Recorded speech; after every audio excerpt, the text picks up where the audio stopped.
Hi, my name is Mattia Leone and I'm an associate professor in building technology and environmental design at the Department of Architecture of the University of Napoli Federico II. And I'm the co-director of the European Hub of the Urban Climate Change Research Network, and together with Jeffrey Raven, a coordinating lead author of the element on planning, urban design and architecture for climate action as part of the third assessment report on climate change and city by UCCRN. I'm presenting today three case studies from the Urban Design Climate Workshop with a focus on the capacity building activities that we have carried out in a few cities around the world, especially in connection with international projects. We worked with these cities hand in hand to support local climate plan at different scales and with different purposes, applying the methods and tools developed as part of UDCW that support both scenario modeling integrated into planning and design tools such as GIS and 3D modeling, and facilitation tool for collaborative mapping and co-design with city stakeholders and communities.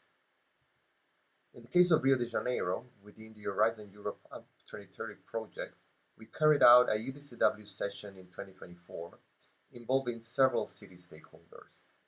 The goal was to support the downscaling at district level of the Sustainable Corridor Strategy as developed within the Sustainable Development Plan of the City of Rio, the PDS. In the case of a megacity, the disconnect that may exist between city-level strategies and neighborhood-scale intervention can be a challenge in the planning and implementation of climate action. In first phase, we built a very detailed land use and land cover data sets of the area of São Cristóbal, our focus district in the city, in the central part of Rio de Janeiro, and mapped the ongoing projects in the area to identify a business-usual scenario and a best practice one which incorporated key action for building retrofitting and open space redesign, aimed at delivering social and ecosystem service in this part of the city following the sustainable corridor principles. These scenarios deliver, as you can see in this visual, a quantitative assessment of key indicators such as odor for outdoor thermal comfort and energy consumption.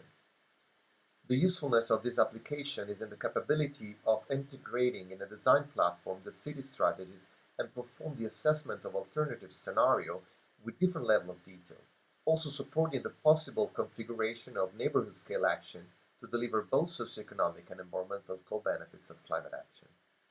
The report is currently under review by city stakeholder with the aim of establishing a blueprint for connecting citywide strategies to urban design solutions tailored to district specificities. In the case of Thessaloniki, also as part of the Up 2030 project, the goal was to support the Diokitirio District Climate Action Plan that the city is preparing for this historical neighborhood in the center. Here, other than working with local authorities, as in the case of Rio, we implemented a series of collaborative mapping and co-design workshops with community and residents. To support these co-design steps, we developed specific visual crafted in a way that helped to bridge the barriers that usually exist between expert and non-expert in planning and design to collaborative co-create a vision for 2050.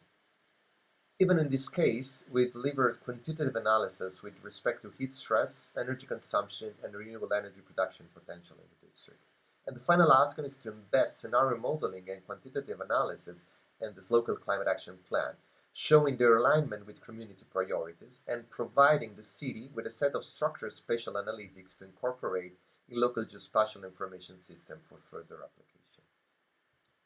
In the case of Napoli, we had the privilege of having a longer process supported by several European projects. You see here the last of those, the Horizon Europe Norway project, where the city had the goal of updating the Sustainable Energy and Climate Action Plan as part of the Covenant of Mayors initiative.